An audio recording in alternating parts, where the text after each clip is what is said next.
Balasundaram. The heart's earnest and pure desire is always fulfilled. In my own experience, I have often seen this rule verified. Service of the poor has been my heart's desire, and it has always thrown me amongst the poor and enabled me to identify myself with them.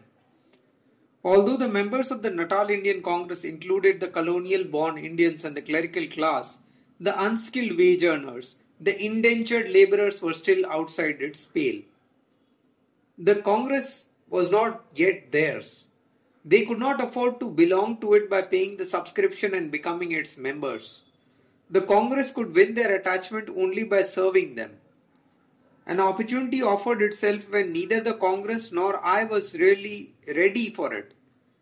I had put in scarcely 3 or 4 months' practice, and the Congress also was still in its infancy, when a Tamil man in tattered clothes, headgear in hand, 2 front teeth broken, and his mouth bleeding, stood before me trembling and weeping. He had been heavily belabored by his master. I learnt all about him from my clerk, who was a Tamilian.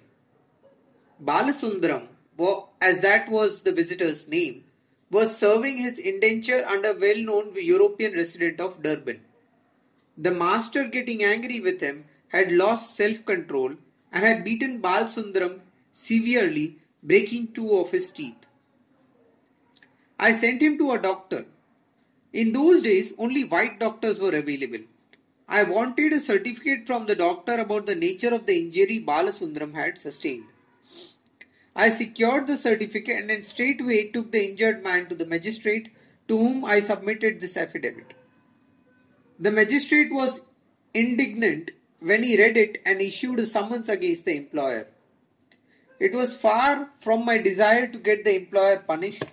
I simply wanted Balasundaram to be released from him. I read the law about indentured labour. If an ordinary servant left service without giving notice, he was liable to be sued by his master in a civil court. With the indentured labourer, the case was entirely different. He was liable, in similar circumstances, to be proceeded against in a criminal court and to be imprisoned on conviction. That is why Sir William Hunter called the indenture system almost as bad as slavery. Like the slave, the indentured labour was a property of his master. There were only 2 ways of releasing Balasundaram, either by getting the protector of indentured labourers to cancel his indenture or transfer him to someone else, or by getting Balasundaram's employer to release him. I called on the latter and said to him, I do not want to proceed against you and get you punished. I think you realize that you have severely beaten the man. I shall be satisfied if you will transfer the indenture to someone else. To this he readily agreed. I next saw the protector.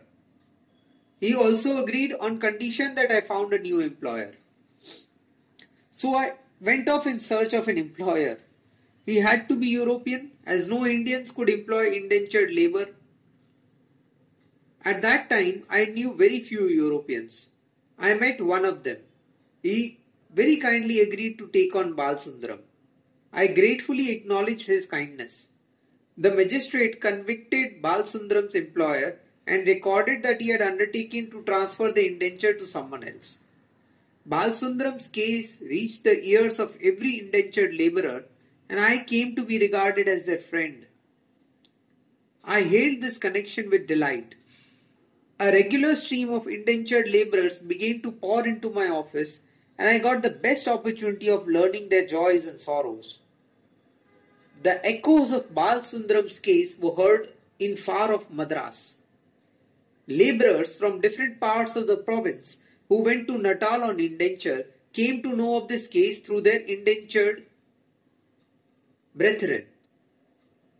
There was nothing extraordinary in the case itself, but the fact that there was someone in Natal to espouse their cause and publicly work for them gave the indentured labourer a joyful surprise and inspired him with hope.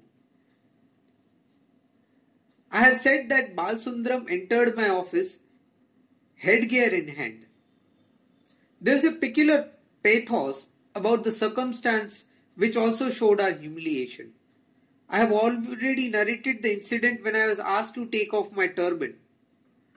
A practice had been forced upon every indentured labourer and every Indian stranger to take off his headgear when visiting a European, whether the headgear were a cap, turban or a scarf wrapped around the head. A salute even with both hands was not sufficient. Balsundaram thought that he should follow the practice even with me. This was the first case in my experience. I felt humiliated and asked him to tie up his scarf. He did so not without a certain hesitation, but I could perceive the pleasure on his face. It was always been a mystery to me how men can feel themselves honored by the humiliation of their fellow beings.